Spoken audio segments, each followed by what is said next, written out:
Let's get into Pillar 3. Break your financial bonds and barriers. Pillar 3 is different.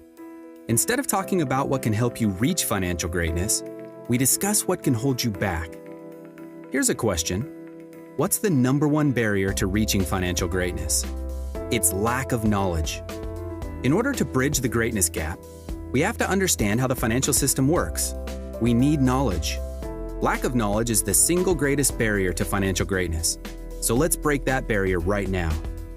Think of finance and everything involved in it as the game of money. It has rules, and if you play it well, you'll have more control and be able to achieve financial greatness. Let's start with a simple question, the million-dollar question. So let's say you have $15,000 and the choice to spend the money by credit card and pay 15% interest, or you can invest that money and make 10% interest in return. Obviously, you'd invest it, but the difference is truly astounding.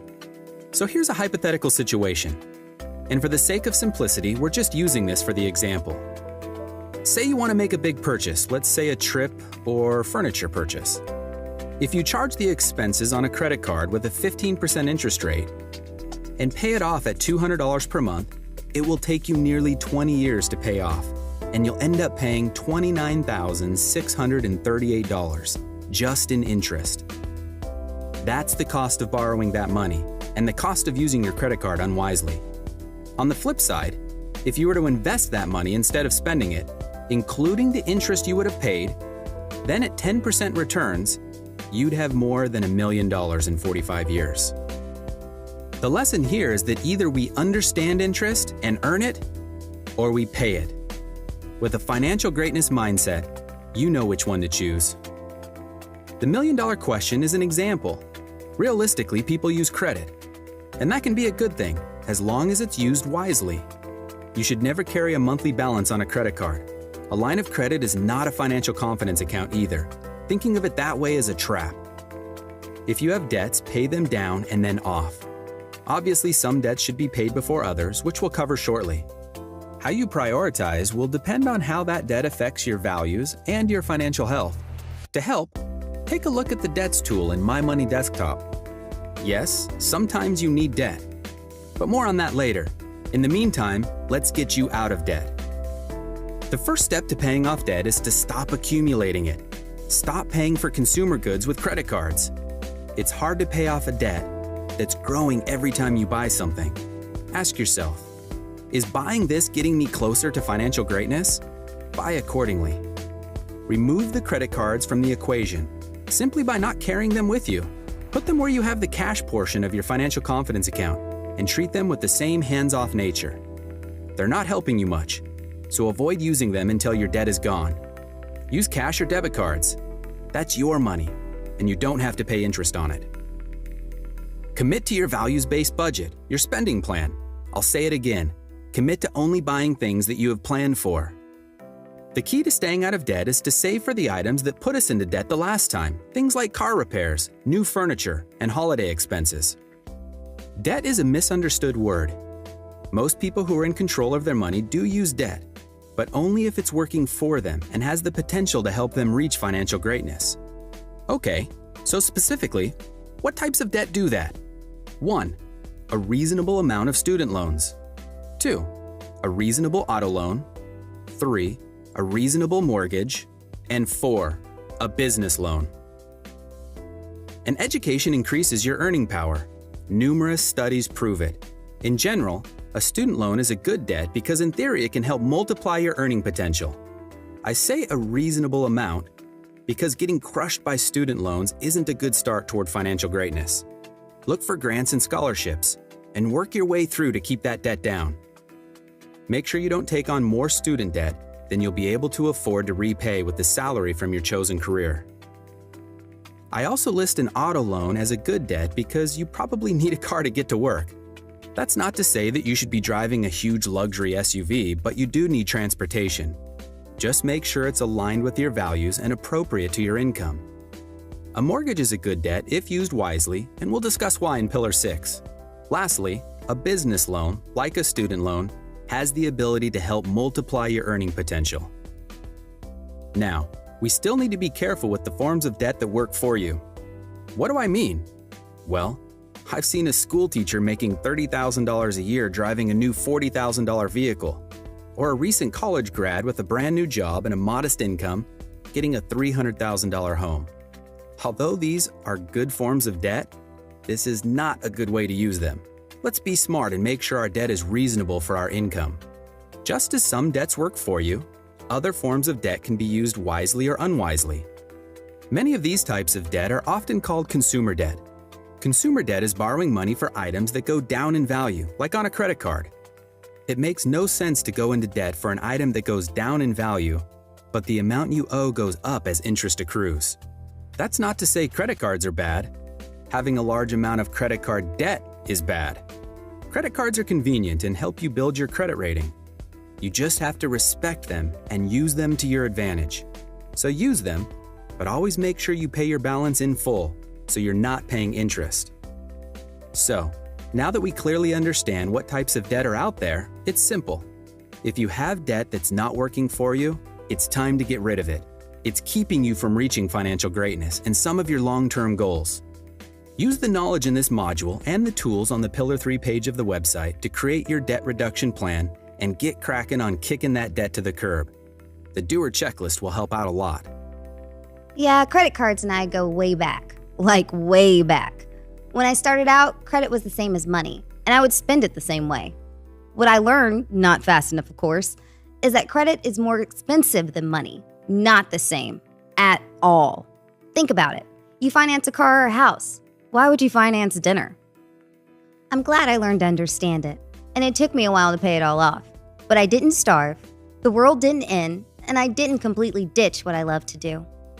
I still cook and entertain, but now I do it on a budget. Yeah, I'm making a few sacrifices, but I'm still doing what's really important to me. Now I use my cards, all 2 of them, for the points.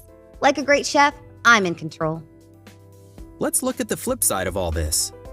By managing your debt carefully and being responsible like Sydney, you get rewarded with a good credit score.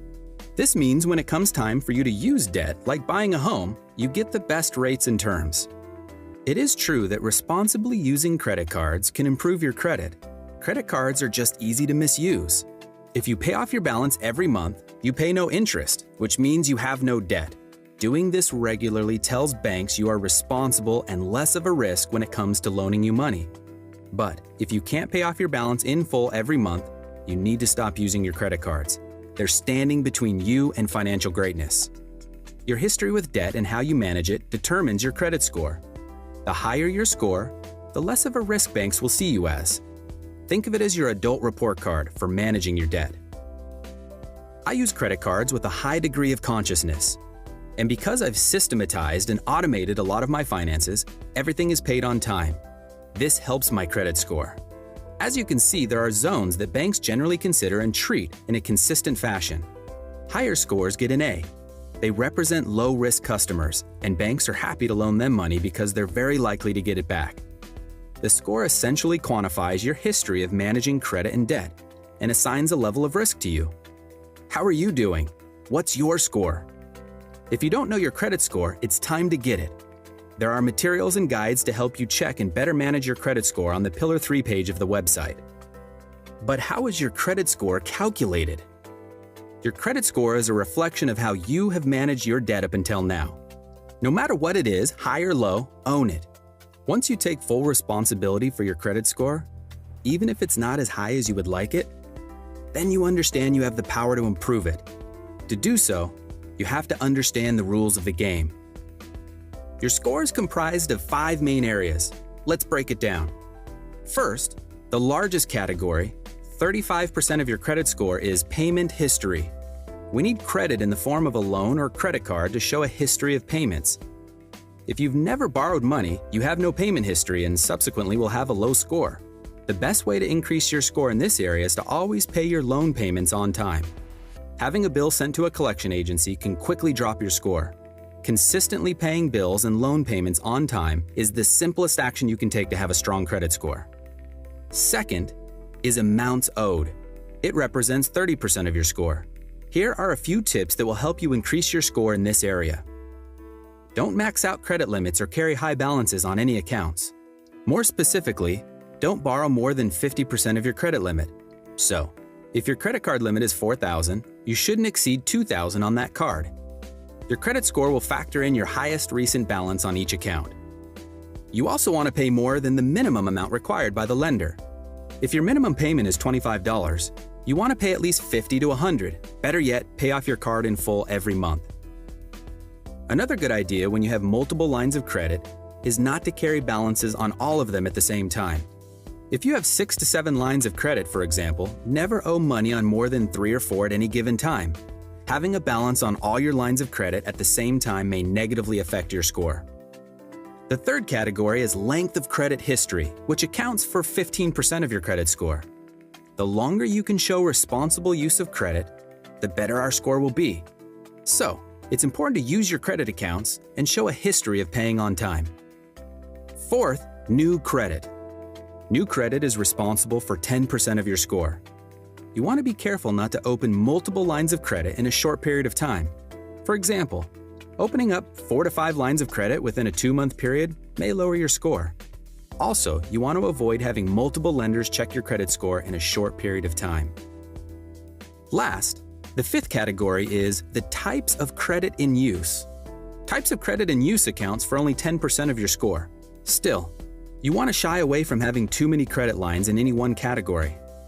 What that means is, avoid having more than 1 or 2 credit cards, 1 or 2 auto loans, or 1 or 2 of any kind of loan, and stay away from store charge cards completely. They may have some perks, but it's way too easy to have too many of those suckers, and they're notorious for high rates and fees. As a closing note, you should check your credit score at least once a year. So what have we learned in Pillar 3? Well, hopefully we now realize that consumer debt isn't doing anything for our values. It's an obstacle to financial greatness. Some other types of debts are useful because they improve your financial well-being over time. They're investments in you, as long as you make them intelligently. We discussed how interest is something you can either earn or pay, and we both know what to choose there. Finally, we talked about how your credit score is calculated and the fact that you should know what it is. So, if you have debt that's not working for you, it's time to get rid of it. Checking your credit score is on the doer checklist. Now, go own it. There are graphics and tools on the Pillar 3 page of the website that can help you manage your debt and pay it off. Check them out. Also, remember that tools like My Money Desktop can help you with your debt as well. Not only can you see what you owe and what it costs you, you can arrange them, prioritize them, and get them paid off.